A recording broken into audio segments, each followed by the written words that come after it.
The Provisional Government of the French Republic was an interim government of Free France between 1944 and 1946 following the liberation of continental France after the operations Overlord and Dragoon, and lasted until the establishment of the French Fourth Republic. Its establishment marked the official restoration and re-establishment of a provisional French Republic, assuring continuity with the defunct French Third Republic. It succeeded the French Committee of National Liberation, which had been the provisional government of France in the overseas territories and metropolitan parts of the country that had been liberated by the Free French.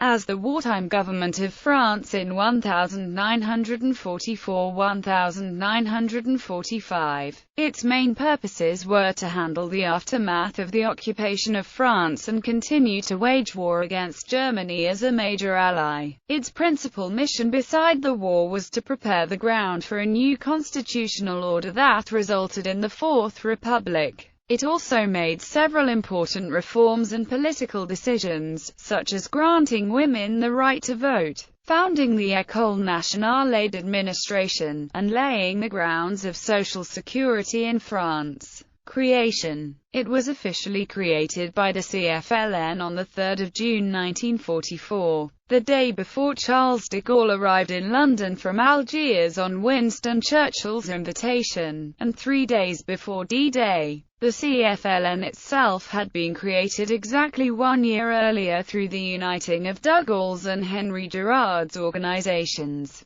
Among its most immediate concerns were to ensure that France did not come under Allied military administration, preserving the sovereignty of France and freeing Allied troops for fighting on the front. After the liberation of Paris on 25 August 1944, it moved back to the capital, establishing a new, national unanimity government on 9 September 1944, including Gaullists, nationalists, socialists, communists and anarchists, and uniting the politically divided French resistance.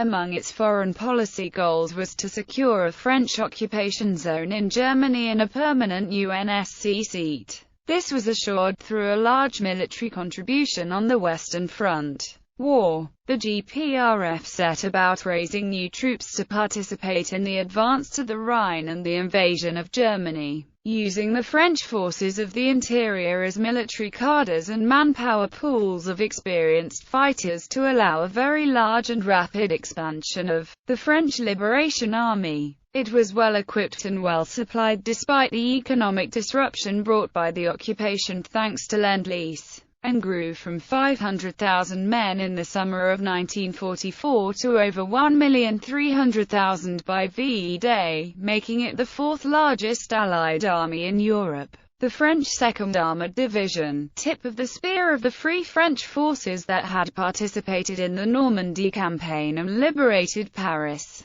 went on to liberate Strasbourg on 23 November 1944, thus fulfilling the oath of couvre made by its commanding officer General Leclerc almost 4 years earlier. The unit under his command, barely above company size when it had captured the Italian fort, had grown into a full-strength armoured division. The spearhead of the Free French First Army that had landed in Provence was the 1st Corps. Its leading unit, the French 1st Armoured Division, was the first Western Allied unit to reach the Rhône, the Rhine and the Danube. On the 22nd of April 1945, it captured the Sigmaringen enclave in Baden-Württemberg, where the last Vichy regime exiles, including Marshal Philippe Pétain, were hosted by the Germans in one of the ancestral castles of the Hohenzollern dynasty. They participated in stopping Operation Nordwind, the very last German major offensive on the Western Front in January 1945, and in collapsing the Colmar Pocket in January-February 1945, capturing and destroying most of the German 19th Army. Politics.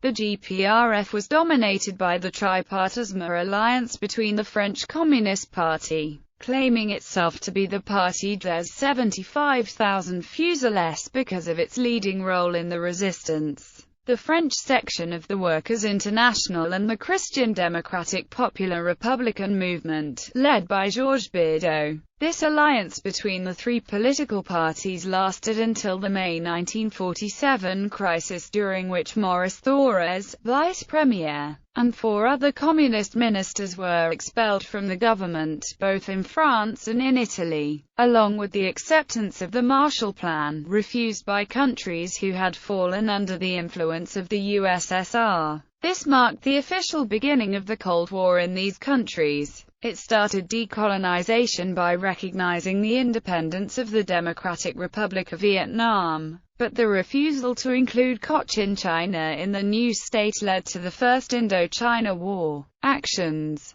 Although the GPRF was active only from 1944 to 1946, it had a lasting influence, in particular regarding the enacting of labor laws which were put forward by the National Council of the Resistance, the umbrella organization which united all resistance movements, in particular the Communist Front National. The Front National was the political front of the Francs-Tireurs partisans resistance movement. In addition to de Gaulle's edicts granting, for the first time in France, right to vote to women in 1944, the GPRF passed various labor laws, including the 11th of October 1946 Act establishing occupational medicine. It also appointed commissioners to fulfill its aims. Vichy loyalists were put on trial by the GPRF in legal purges, and a number were executed for treason, among them Pierre Laval, Vichy's prime minister in 1942–44, the Marshal Philippe Pétain, chief of the French state, and Verdun hero, was also condemned to death, but his sentence was commuted to life. Thousands of collaborators were summarily executed by local resistance forces in so-called savage purges.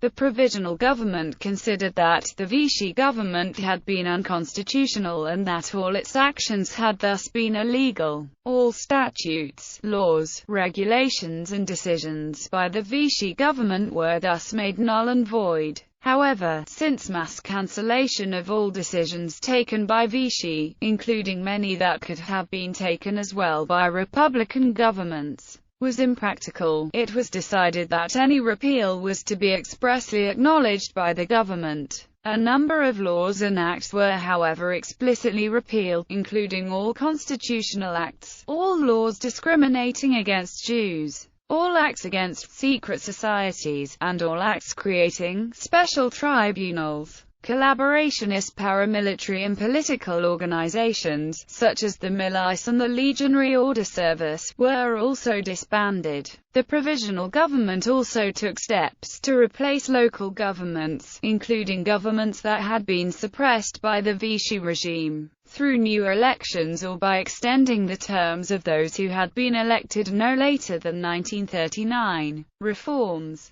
The Provisional Government resumed the project started in 1936 by Jean Zay to create a national administration school, which was founded on 9 October 1945, to ensure high-ranking civil servants of consistent high quality, as well as allow gifted people to reach these functions regardless of social origin. The right to vote had been granted to women by the CFLN on 21 April 1944, and was confirmed by the GPRF with the 5 October 1944 decree. They went to the polls for the first time in the local elections of 29 April 1945. It passed decisions about social security and child benefits, laying the foundations of the welfare state in France. In the dirigist spirit, it created large state-owned companies, for instance by nationalizing Renault and founding electricity company EDF and airline Air France. The new constitution. Another main objective of the GPRF under de Gaulle leadership was to give a voice to the people by organizing elections which took place on 21 October 1945. The polls saw the victory of the French section of the Workers' International, the French Communist Party and the Popular Republican movement, collecting 3/4 of the votes, and the referendum had an outcome of 96% of voters in favor of abolishing the Third Republic. becoming a constituent assembly. The newly elected parliament is charged with drafting a constitution for a new Fourth Republic. De Gaulle, favoring a stronger executive, resigns in disagreement with communist ministers on 20 January 1946. A first draft constitution, supported by the left but denounced by de Gaulle and by centre and right-wing parties, is rejected by a referendum on 5 May 1946, resulting in the dissolution of Parliament and the resignation of de Gaulle's successor Félix Gouin of the SFIO. A new election for a constituent assembly is held on 2 June 1946, marked by a strengthening of the MRP and the decline of the left. The constitutional project shifts from unicameralism to bicameralism. The Constitution of the Fourth Republic, established under the presidency of Georges Bidault, is finally adopted by the 13 October 1946 referendum. Following the elections for a new Chamber of Parliament held on 10 November 1946, former Popular Front leader Léon Blum becomes the leader of the last interim government for a month, before the election of a President of the Republic that marks the entry into force of the institutions of the Fourth Republic. List of chairmen: Charles de Gaulle, 1944–1946. Félix Gouin, 1946. Georges Bidault, 1946. Élie Couteau Blum, 1946–1947.